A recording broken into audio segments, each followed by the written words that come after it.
Ritorna gentili amici, guarda che stella, la terza stagione prende il via con questa settimana. Insomma, ritorniamo belli, carichi e freschi come sempre. Vi terremo compagnia fino a febbraio perché poi ci sarà uno stop causa elezioni amministrative. A maggio riprenderemo con il rush estivo fino ad agosto come sempre. Allacciate le cinture, si parte, let's go! Sindaco, siamo all'interno di uno dei cantieri allestiti per quanto riguarda la Festa dei Santi 2013. In questo momento gli operai, si dice così, sono a riposo in attesa di riprendere il turno pomeridiano. Sta di fatto che insomma quello che conta si comincia a vedere qualcosa. Sì, infatti ormai già fervono i preparativi per l'organizzazione di questa edizione 2013 della Fiera dei Santi.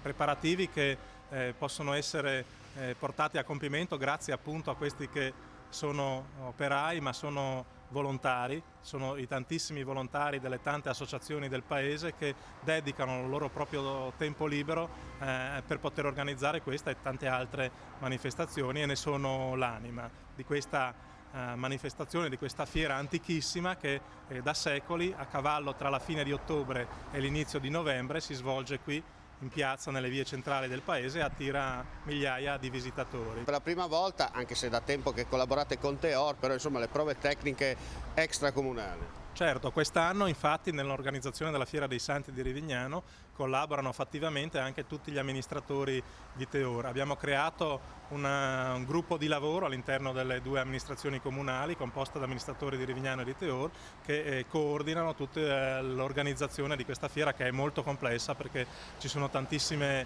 cose da fare, quindi ogni sera fino a notte fonda ci troviamo per sviscerare insieme tutti gli aspetti organizzativi e per consentire che anche questa edizione, diciamo così, continui a mantenere come da secoli questo fascino anche per questa particolarità tutta nostra del fatto di festeggiare il 2 novembre, il culmine della fiera, il 2 novembre, il giorno altrove dedicato alla commemorazione dei defunti.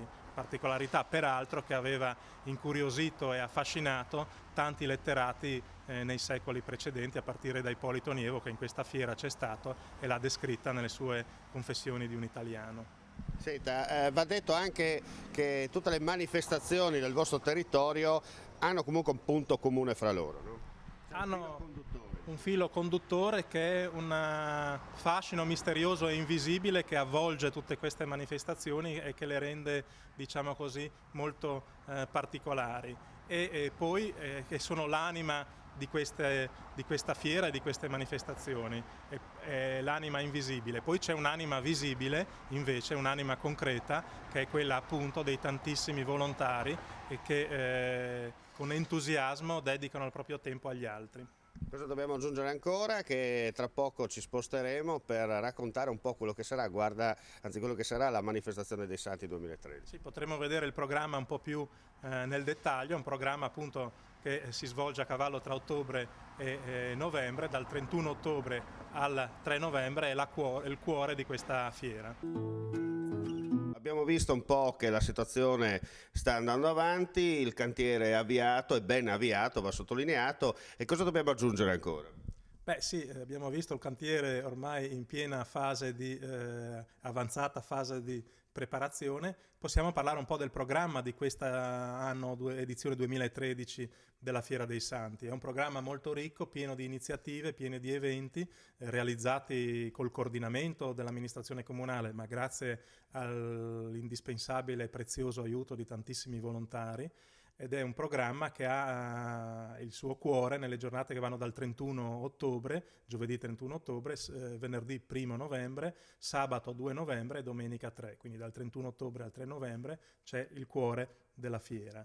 Si inizia giovedì sera al 31 con la notte delle streghe, ci saranno sfilate di streghe, il paese le luci si spegneranno, sarà solo parzialmente illuminato da qualche fuoco e ci sarà il gran finale con la discesa della strega infuocata e con la battaglia sui cieli di Rivignano di fuochi artificiali organizzati dal gruppo Giovani. Soprattutto c'è questo convegno, quest'anno per la prima volta, no? All'interno dell'evento dedicato alle religioni. Esatto, quello è l'evento che chiude i 4 giorni di fiera. Dopo il 31, il 1° novembre, ci sarà la fiera dei saltimbanchi, tutto il giorno ci saranno manifestazioni. Il 2 novembre c'è la tradizionale fiera mercato e poi la sera il famoso festival mondiale della canzone funebre che ritorna. E sia l'1 che il 2 novembre, una novità che gli scorsi 2 edizioni ha riscosso notevole successo, la Notte Bianca, quest'anno raddoppia, ci sarà sia l'1 che il 2 novembre, fino alle 4 di mattina, quindi una grande festa in paese. E poi domenica 3, il finale, dopo la mattina sfilata di bande militari per la celebrazione del 4 novembre, il pomeriggio la giornata dello sport in piazza Rivignano, c'è anche questo molto interessante, prestigioso convegno che si svolge nel pomeriggio nell'auditorium e che vede insieme esponenti di religioni diverse, quella cattolica cristiana ovviamente, ma anche quella ebraica, e anche per la prima volta insieme a esponenti della regione ebraica ci saranno anche esponenti della regione musulmana. E quindi insomma Rivignano come Assisi, ho letto il titolo di un giornale in questi giorni, diventa il cuore del dialogo tra religioni, con la presenza anche di esponenti molto autorevoli, tra i quali il già presidente della comunità ebraica italiana di Roma, Amos Luzzato. Presidente, il sindaco ha sottolineato una cosa importante: Rivignano come Assisi. Sì, indubbiamente è un discorso un po' troppo impegnativo. Diciamo che questa iniziativa è nata da una visita, visto che quest'anno sono 500 anni del ghetto di Rivignano, siamo stati a fare una visita, il sindaco con l'Associazione Italia-Israele e quindi del sottoscritto presidente più del dottor Brauner che è esperto per il mondo ebraico e della signora Donata Perosa che è la segretaria tesoriere al ghetto. E da questa visita praticamente abbiamo constatato che dopo praticamente l'editto di Isabella di Spagna del 1492 che praticamente cacciava gli ebrei da tutte le terre del regno, quelli che non si convertivano al cristianesimo, abbiamo fatto una riflessione sulla sofferenza praticamente dei popoli che praticamente non si trovano, devono emigrare senza patria.